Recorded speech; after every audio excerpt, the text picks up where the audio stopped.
want to start things off by asking, what is St. Vincent de Paul and what services do they provide?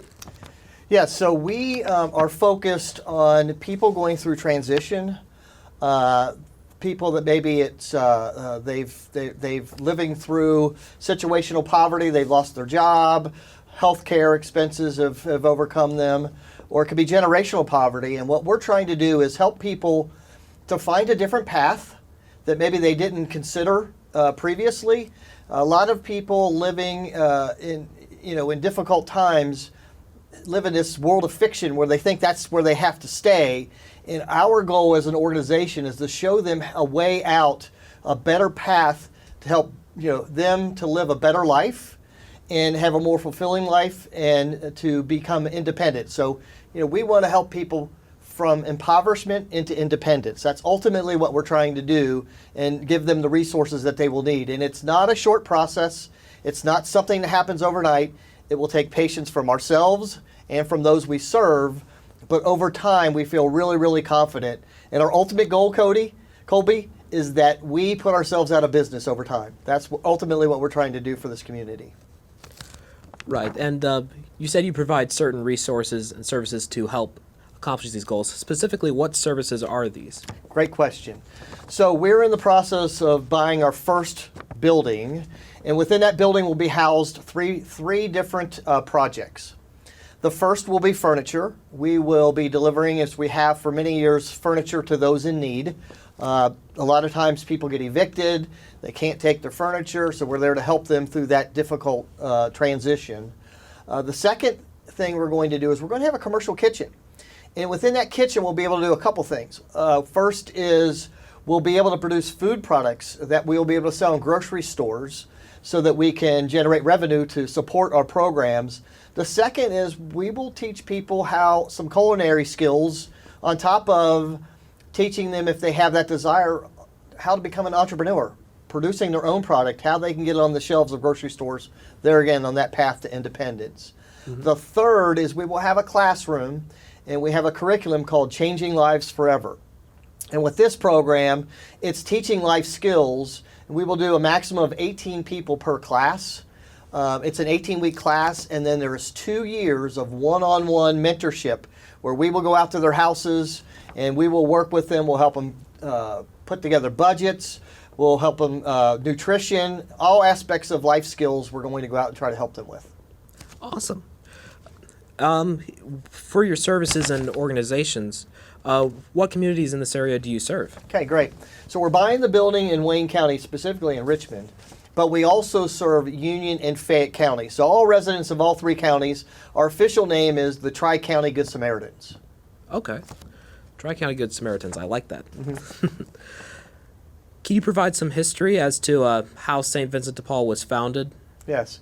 So it was founded many, many years ago. It started in France and has moved to the United States. It was about 60 years ago where it really moved here in the United States. Specifically, our organization, it started, for me, it started years ago. I started getting these promptings that there's people in need and there's something that you can do to help them. And this has probably started 6 or 7 years ago. So that journey has taken me to where we are today. And I just kept hearing in my head that this is something you need to do. And I ran into Dan Reichley at church, who delivers furniture for St. Vincent de Paul. And we talked and we decided, we could collaborate and put 3 programs in one and bring this to life. So for the last year and a half, we've really started progressing the organization.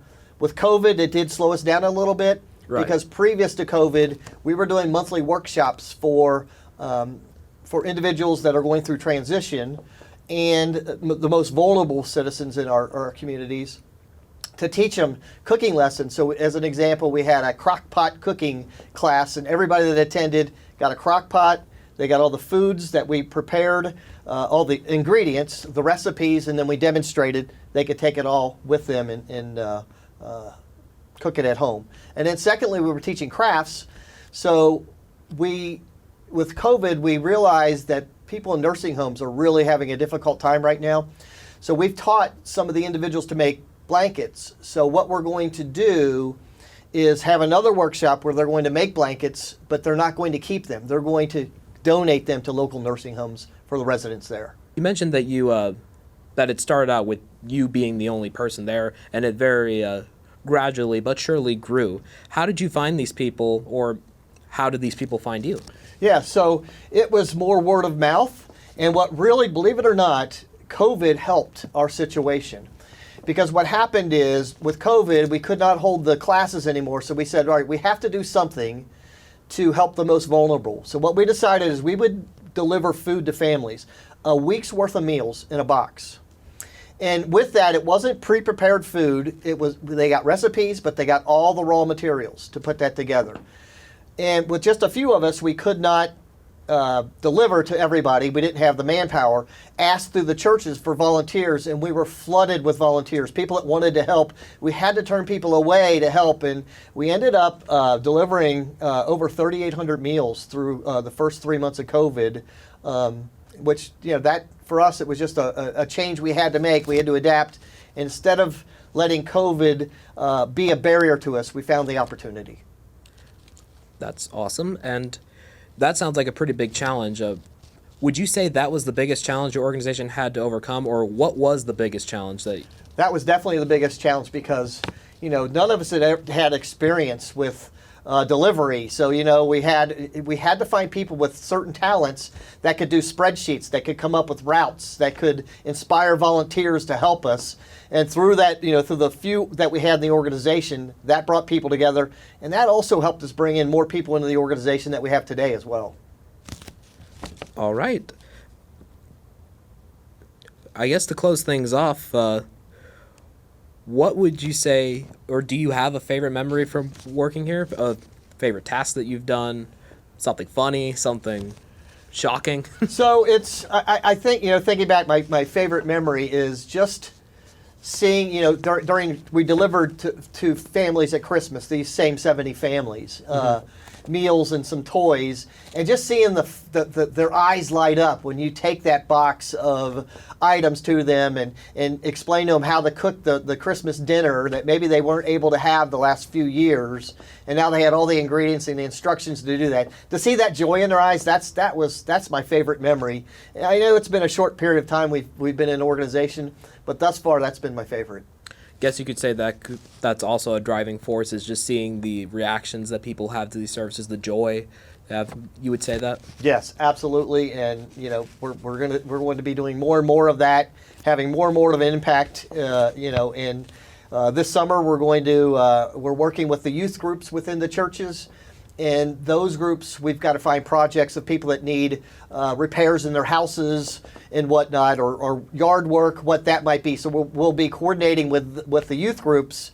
There again, to those that we serve, we'll be able to leverage our contacts and organizations within the churches as well, locally. How would people that need your services be able to get in touch with St. Vincent de Paul and get these services provided to them? So right now we don't have this physical building. We're in the process of getting it bought. It will be here in Richmond. But for now, what we're having people do is call my cell phone, which is 765-220-1572. And then we'll get back to them within a day or two. If it's urgent, we'll get back to them right away. I assume that the same protocol for anyone who wants to volunteer at your organization? Absolutely, yes. So we're always needing volunteers to help us as we expand our programs, as we expand our organization. We would definitely, that's the same contact information that they can use to get hold of me to see if we're a good fit for them.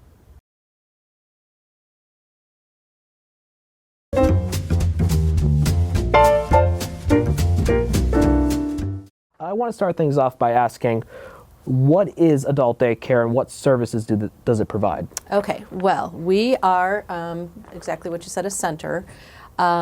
We predominantly have individuals that suffer from either Alzheimer's or dementia, stroke victims, cerebral palsy, just individuals that just need a little extra help, but our goal is to get them out of the house and come to us, have an active day where we have a light breakfast, lunch that's served by Reed Hospital, and small snack before we leave, just because we have to keep everybody honest, and activities throughout the day. And predominantly that's the reason we exist, because it's a known fact that an older adult will benefit from the stimulation. Even if you can't interact verbally, you're still gaining all of the stimulation and socialization, which of course is healthy for everybody. So. And what kinds of activities do you do to help stimulate them? Okay, well, we have a variety, but a lot of scheduled events. So in the morning, we have a thing that's called the Daily Chronicle, and it's a program we use, and it tells us what happened on this day. So we'll read whatever that may be, and then we kind of elaborate even further. We'll look things up on YouTube and kind of research and discuss, and kind of like a recall also.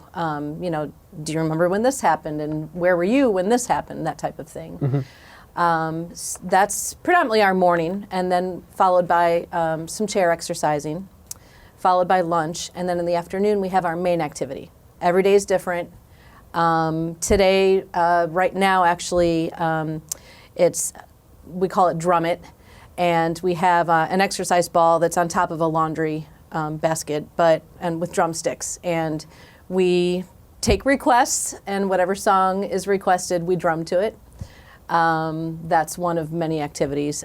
Bingo, crafts. We have people, not right now with COVID, but we have guests that come and dance or sing for us or play guitar.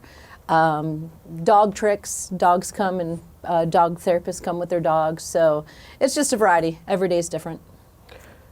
And not only do you provide services for adults, but you also provide a daycare service for children? We do. It's an intergenerational program. So children from 1 to 4 come Monday through Thursday from 9 to 12, and they kind of have their own thing down the hall in the nursery for a little bit. Then they'll come down, interact with the folks. Currently not right now because of COVID, but hopefully soon we'll have everyone all together. But they'll come down, and usually what they've done is they've made crafts, and they'll come show it to the folks or do a craft with the folks. We call them folks. Or they'll exercise with us. But the main idea is to just integrate the young, I mean, these kids are so cute, and they have now adopted grandma and grandpas. So it's a wonderful, it's magic really, because you'll have a small child come in and just jump up in someone's lap, and that person will, hold on to them, and just the look on their face, it's magic, so. It is a wonderful thing. You guys are located in Richmond, but what other communities do you serve? Well, we actually, we provide transportation, but just up to about a 22-mile radius around us. So that usually leads us up to Cambridge City, I believe, and I mean there's all pinpoints as long as it's 22 miles long. But we also have, or we work hand in hand with other transport, like Preble County Transit, Union County Transit. They will bring folks from their counties to us. So there's really, as long as someone outside of the general 22-mile radius.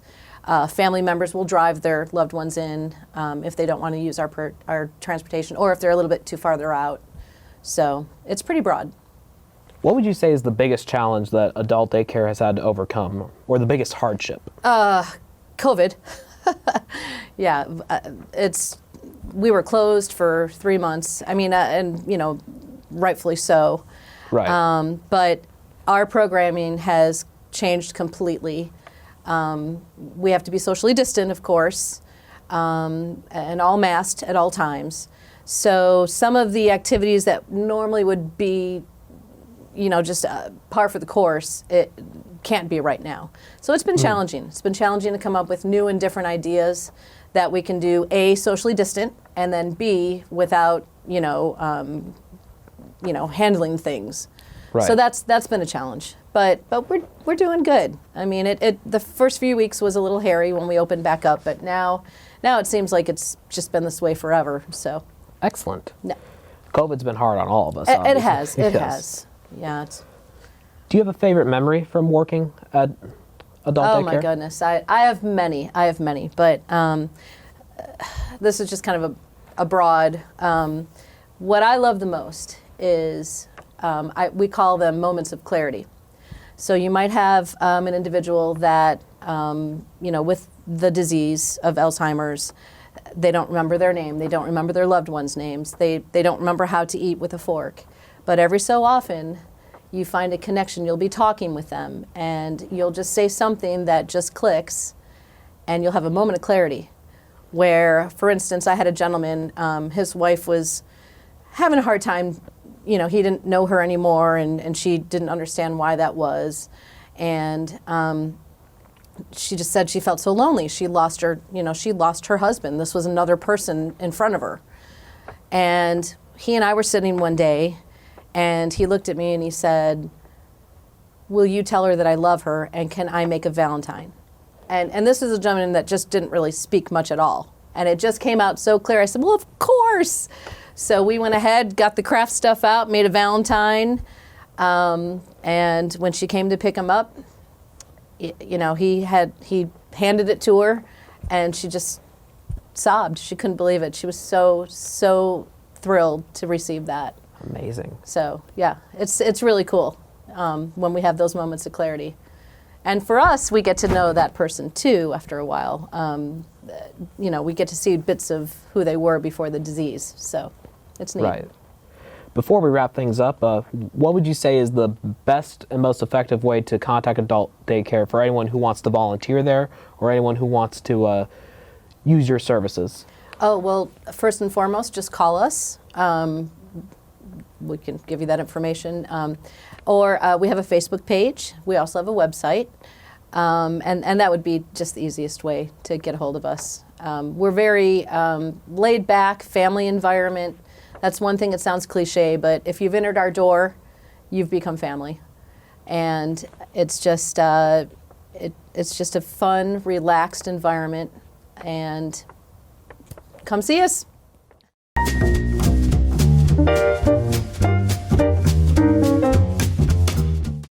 Let's start things off by asking, what is your organization and what services do they provide? Okay, actually, Surety Community Ladies Center is a learning center for young women and also a crisis pregnancy center. So we serve the young women in the area, whether it be a planned pregnancy or an unplanned pregnancy. And with that, we offer several areas of life skill training. We have advocates who walk through them to provide information on all aspects of where they are in their pregnancy. And then we also get pregnancy tests there as well. So you cater mainly to pregnant women in your organization. We do on the one side, and then we also, if we have like young mothers that are wanting to learn more skills on being a good mother and family life and life skills in general, then we also are there for them as well, and we have a learning process for that. And what kinds of life skills do you teach to them? We actually have a national program that we offer, and there's several courses that are included. There's over 200 courses, and it starts from conception and then choices of different courses throughout there, whether being a career mom, because a lot of them is like, oh, I can't have a career and still be a mom, but they can.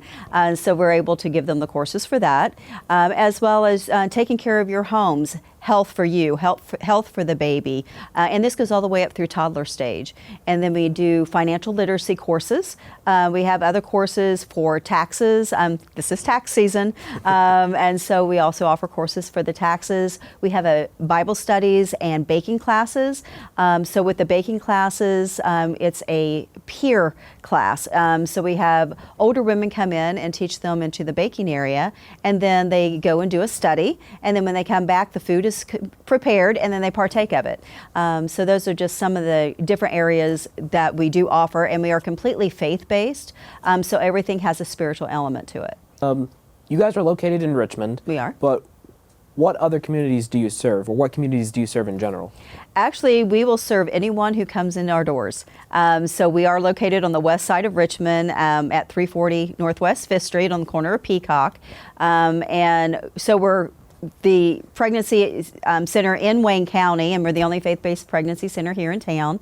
But if anyone comes from Darke County, Preble County, Randolph County, Union County, if they come into the center, we're there to help them. So we do not limit ourselves in that aspect. And we give them information on, housing or job opportunities in the area if they're in need of that, or just any of the services that we've already discussed. They are welcome to take those. And everything that we have is free of charge.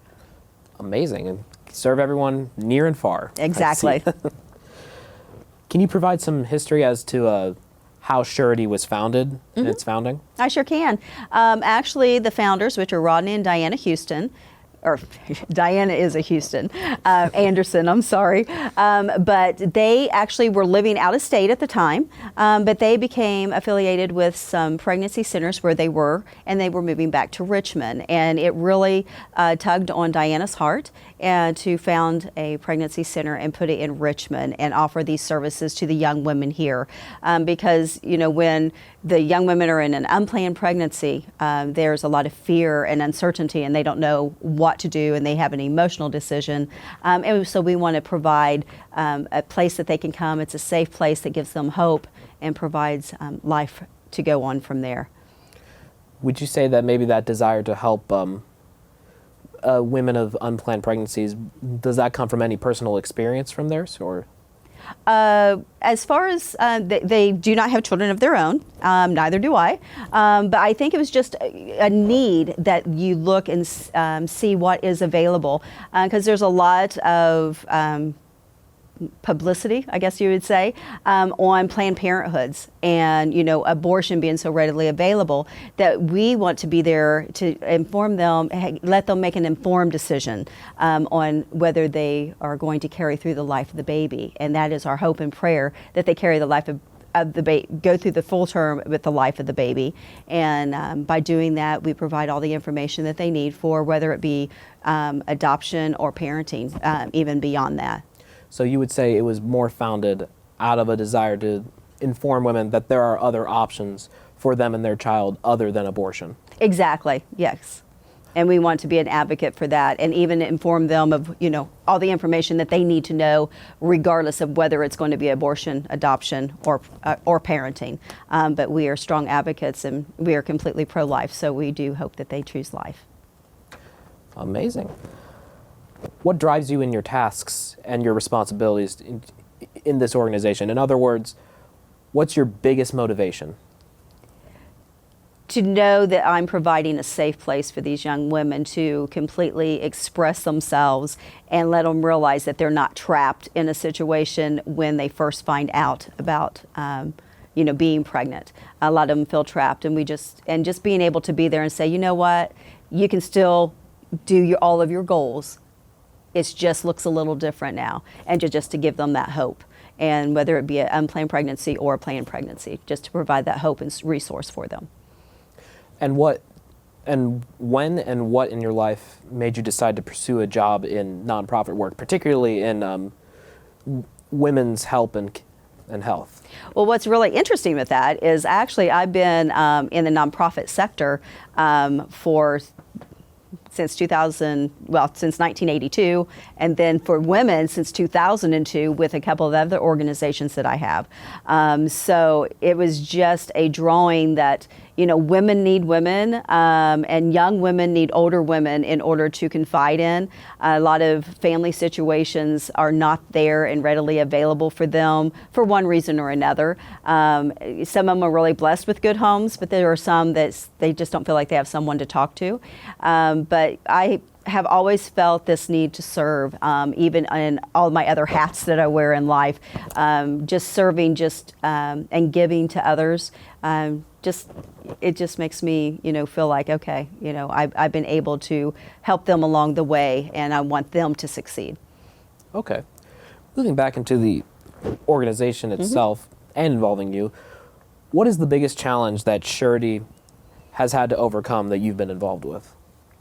I would say what I mentioned prior is for the community to know who we are. and that a crisis pregnancy center is there in order to help the young women and the babies and to move the families on from that point.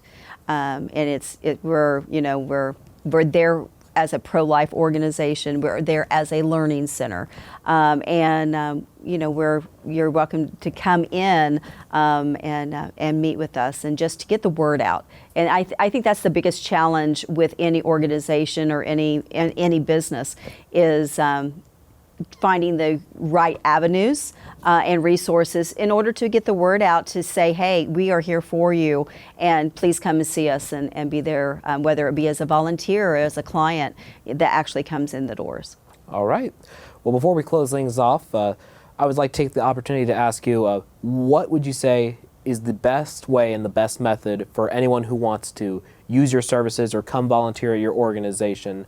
What's the best way for them to contact you? Okay, we have a website, so they can actually go to sclcrichmond.com. That has all of our services and opportunities on there for them. So there's several areas that they can review if they want to contribute. We are completely a nonprofit, so there's donation opportunities, whether it be financial or we have what is called the Mommy and Me Boutique, that they could give baby items, gently used baby items or new ones or diapers, that type of thing that can come in to the facility. They can also give us a call. The number is 765-488-2070, and we are open 10 till 7, so there's always someone available that they can talk to. And even if they go to the website and want to just set up an appointment with us, there is an appointment section on that, and they can always find us on social media. And as we mentioned before, we're the big blue building on the corner of Northwest 5th and Peacock.